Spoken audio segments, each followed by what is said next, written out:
दोस्तों, बहुत समय पहले की बात है। एक छोटा सा राज्य था जहां एक राजा राज्य किया करता था। राजा अपनी प्रजा का ख्याल रखा करता था। प्रजा भी राजा से बहुत खुश रहती। राज्य का हर एक व्यक्ति केवल एक ही बात कहता था कि ये तो हमारे भाग्य हैं कि हमें ऐसा राजा प्राप्त हुआ है। जब से इस राजा ने राज्यभार संभाला है, हमें कोई भी दुख नहीं हुआ। प्रजा अपने राजा की जय जयकार किया करती, राजा का सम्मान किया करती, राजा का आदर किया करती। राजा और राजा की प्रजा सभी बहुत खुश थे। सब कुछ बहुत अच्छा चल रहा था कि तभी एक दिन पड़ोसी राज्य के राजा ने इस छोटे से राज्य को एक चेतावनी भरा पत्र भेजा। उस पत्र में लिखा था, हे राजन, हम आपको केवल 2 दिनों का वक्त दे रहे हैं। इन 2 दिनों में या तो आप हमारे सामने घुटने टेक दें और ये राज्य छोड़कर चले जाएं, या फिर युद्ध की तैयारियां करें, क्योंकि 2 दिनों के बाद हम आपके राज्य पर आक्रमण कर देंगे। इसलिए यदि तुम अपने और अपनी प्रजा की जान की सलामती चाहते हो तो इस राज्य को छोड़कर चले जाओ, हम तुम्हें माफ कर देंगे। भरे राज दरबार में जब यह पत्र पढ़ा गया तो हर कोई डर के मारे कांप उठा। सभी की नजर राजा की तरफ थी कि आखिर राजा क्या फैसला करते हैं, क्योंकि पड़ोसी राज्य अत्यधिक ताकतवर है।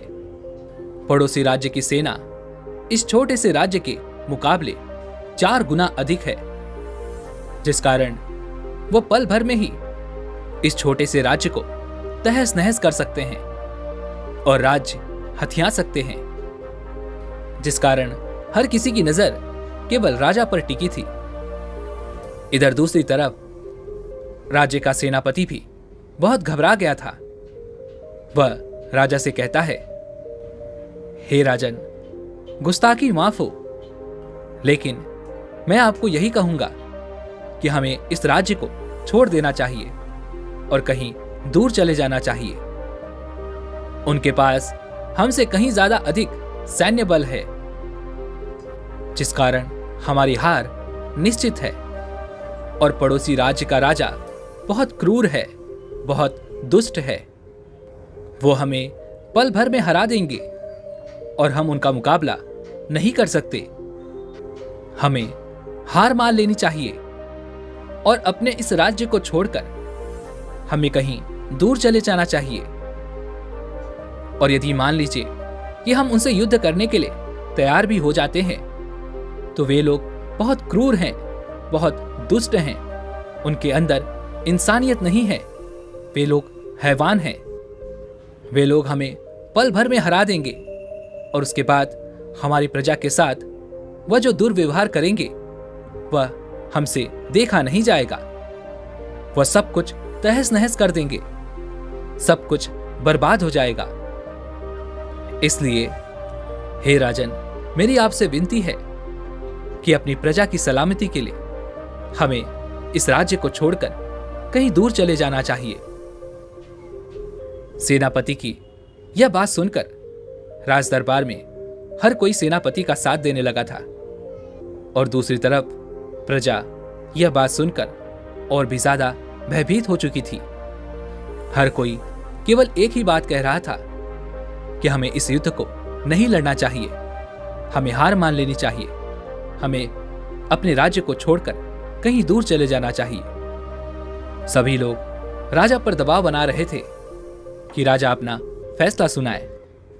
सभी की नजरें राजा पर टिकी हुई थी, लेकिन राजा जल्दीबाजी में कोई फैसला नहीं लेना चाहता था, जिस कारण राजा राज दरबार में उपस्थित हर किसी से एक विनती करता है कि मुझे कुछ देर की मोहलत चाहिए।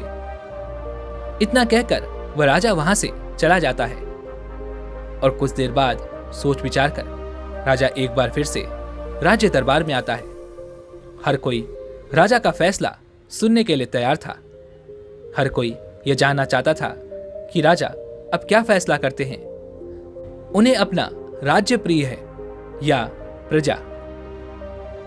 राजा जैसे ही अपना फैसला सुनाने जा रहा था कि तभी राज्य का मंत्री राजा से कहता है, हे राजन, मैं ये जानता हूं कि हमारे सामने एक बहुत बड़ी विपत्ति आ पड़ी है।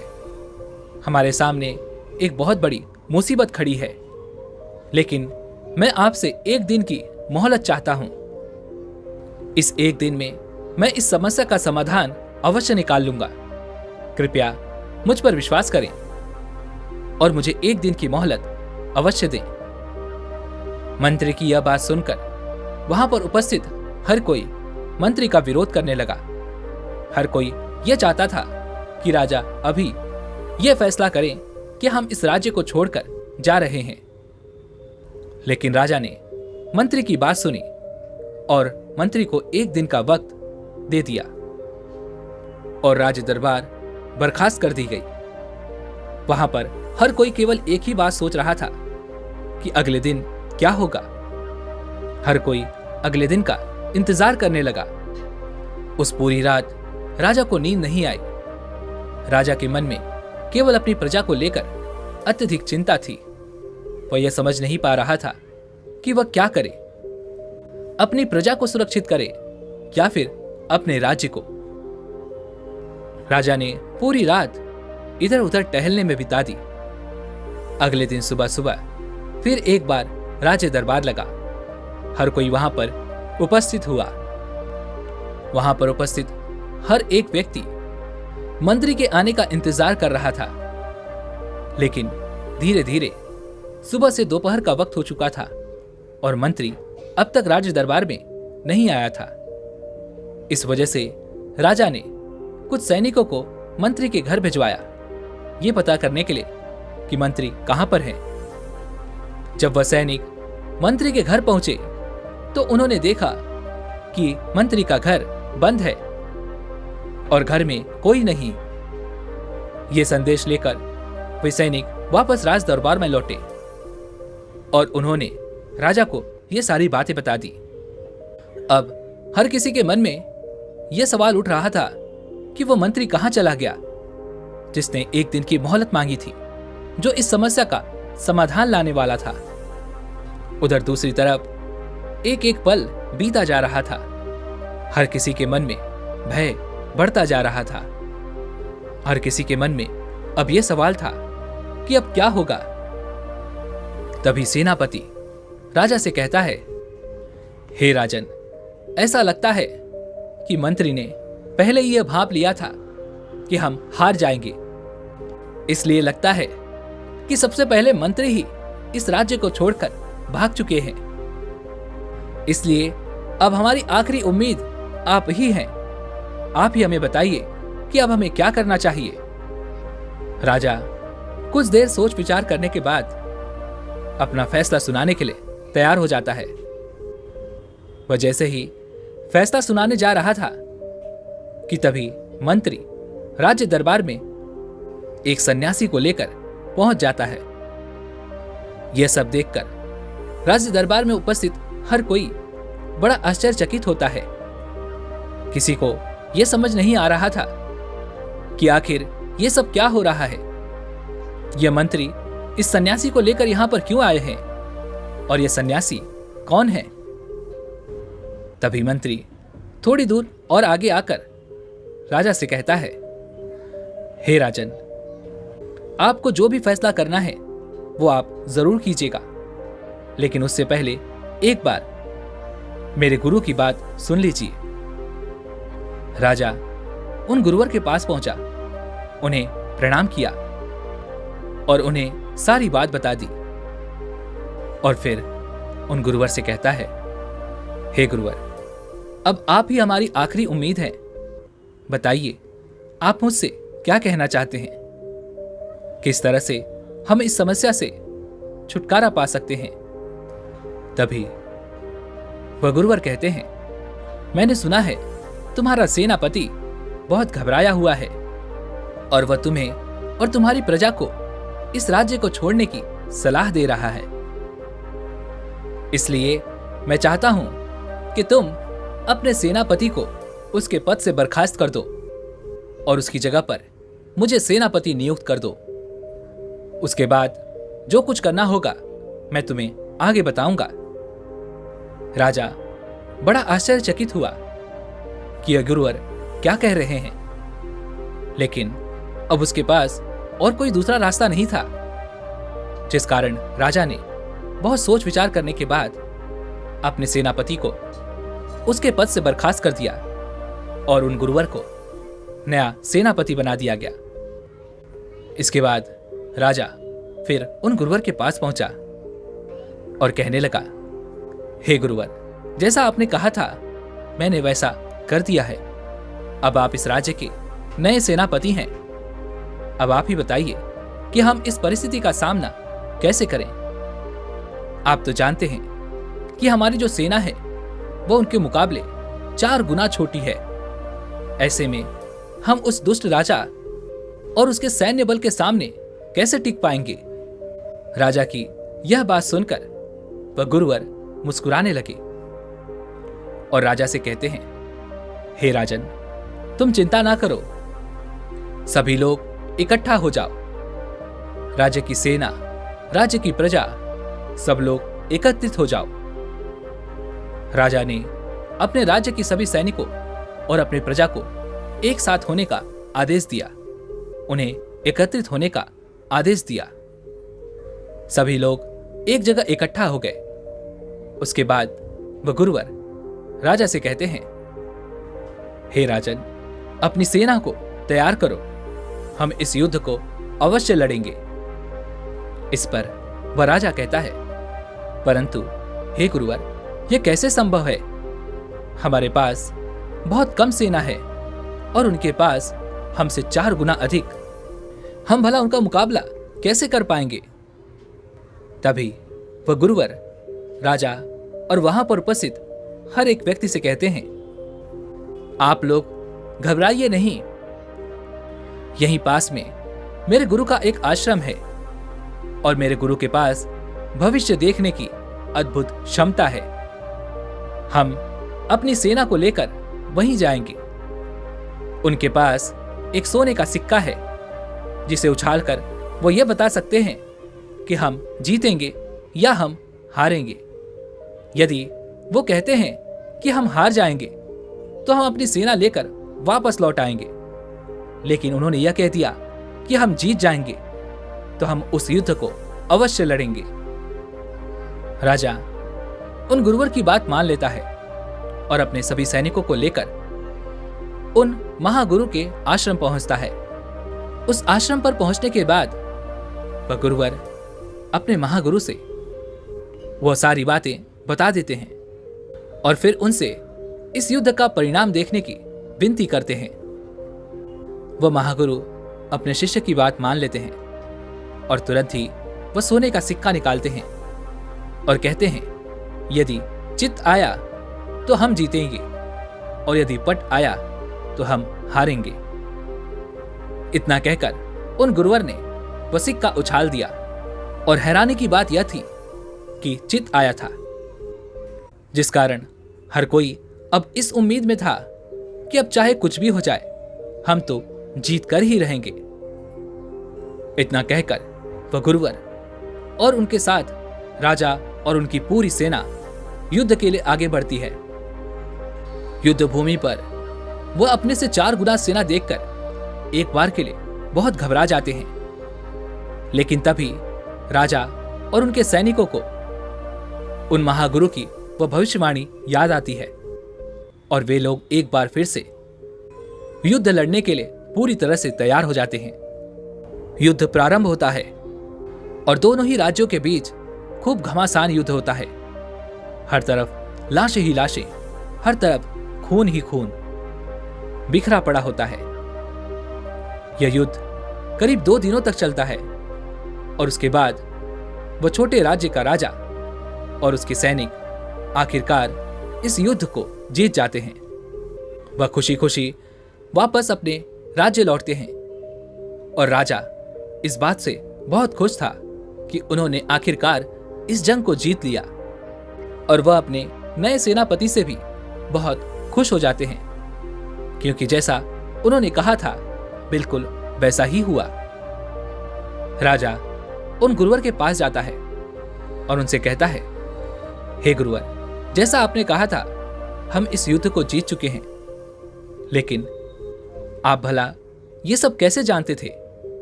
क्या आपके गुरु जो भी भविष्य देखते हैं, क्या वो सटीक होता है?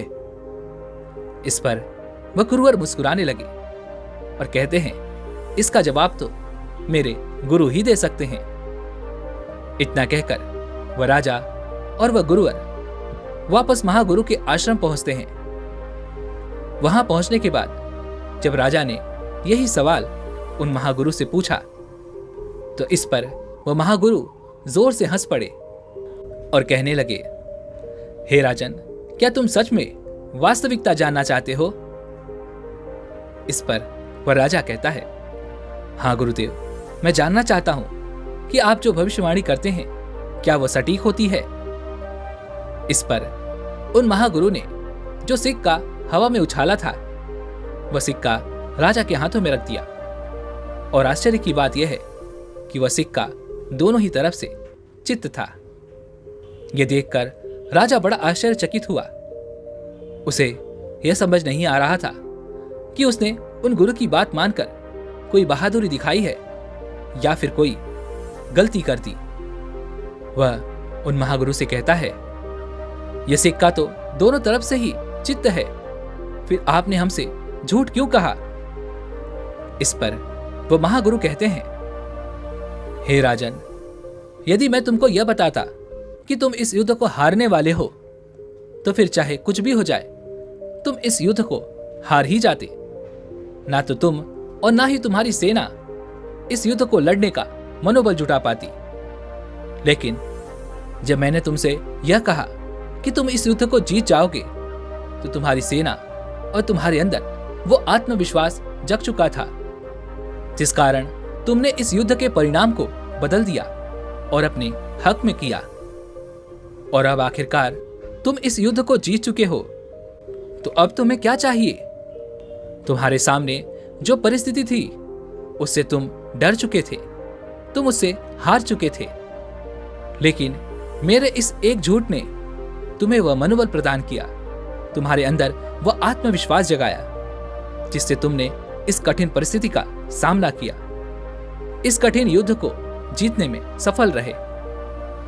लेकिन जब तक मैंने यह भविष्यवाणी नहीं की थी, तब तक तो तुम्हें केवल एक ही चीज नजर आ रही थी कि हमारा सैन्य बल उनसे 4 गुना कम है, तो फिर हम इस युद्ध को कैसे जीत सकते हैं? और इसी समय पर यदि मैंने तुम्हें यह कह दिया होता कि तुम हार जाओगे, तो तुम कभी भी इस युद्ध को जीत नहीं पाते। राजा को उन गुरुवर की यह बात समझ में आ चुकी थी। वह उन्हें प्रणाम करके वापस अपने राजमहल लौट जाता है। दोस्तों, हमारे जीवन में भी कुछ ऐसा ही होता है। जब भी हमारे सामने कोई विषम परिस्थितियां उत्पन्न होती हैं, कोई ऐसी समस्या उत्पन्न होती है, तो हम उससे लड़े बिना ही हार मान लेते हैं। जैसे वह सेनापति अपने राज्य के राजा को यह समझाता है कि किस तरह से वह हार सकते हैं, लेकिन उस सेनापति ने सिक्के के दूसरे पहलू की तरफ कभी ध्यान नहीं दिया। उसने यह एक बार के लिए नहीं सोचा कि यदि हम पूरे आत्मविश्वास के साथ इस युद्ध को लड़ें, तो हम अवश्य ही जीत सकते हैं। जबकि उसे अपने सेना की मनोबल को बढ़ाना चाहिए था, उसने अपनी सेना के मनोबल को और कम करना चाहा। अपने राज्य के राजा का मनोबल और उनका आत्मविश्वास कम करना चाहा। ठीक इसी प्रकार हम भी अपने जीवन में जब किसी विषम परिस्थिति का सामना कर रहे होते हैं, तो आपके आसपास ऐसे कई लोग मिल जाएंगे जो आपका मनोबल तोड़ना चाहेंगे, जो आपके आत्मविश्वास को पूरी तरह से खदेड़ना चाहेंगे, ताकि आप उस परिस्थिति का सामना ना कर सकें और उसके सामने घुटने टेक दें, उसके सामने हार मान लें। और उस मैदान को छोड़कर चले जाएं। लेकिन दोस्तों, ऐसे समय पर दूसरों की ना सुनकर खुद पर विश्वास करना चाहिए, अपने मनोबल पर विश्वास करना चाहिए, क्योंकि समस्याएं बड़ी नहीं होती हैं, उन्हें बड़ा तो हम बनाते हैं। इसलिए जब भी आपके सामने कोई विपरीत परिस्थितियां उत्पन्न हो तो अपने आप को संभालो, अपने आत्मविश्वास को जगाओ और उस परिस्थिति के सामने डटकर खड़े हो जाओ और उसका सामना करो। हो सकता है कि वह परिस्थिति बहुत विराट हो, बहुत कठिन हो, और यह भी हो सकता है कि आप उससे एक बार में ना जीत पाएं, लेकिन अथक प्रयासों के बाद, कई बार कोशिशों के बाद आप उस विषम परिस्थिति को हराने में सफल अवश्य होंगे। इसलिए खुद पर विश्वास रखें और मनोबल के साथ आगे बढ़ें। दोस्तों, उम्मीद है कि आपने आज की इस वीडियो से जरूर कुछ न कुछ सीखा होगा। तो इस वीडियो को लाइक और अपने दोस्तों के साथ शेयर करना ना भूलें और हमें ऐसे ही सपोर्ट करने के लिए चैनल को सब्सक्राइब और घंटी बटन को भी जरूर दबा दें। तो चलिए मिलते हैं इस एक और वीडियो में, तब तक के लिए अपना ख्याल रखें। धन्यवाद।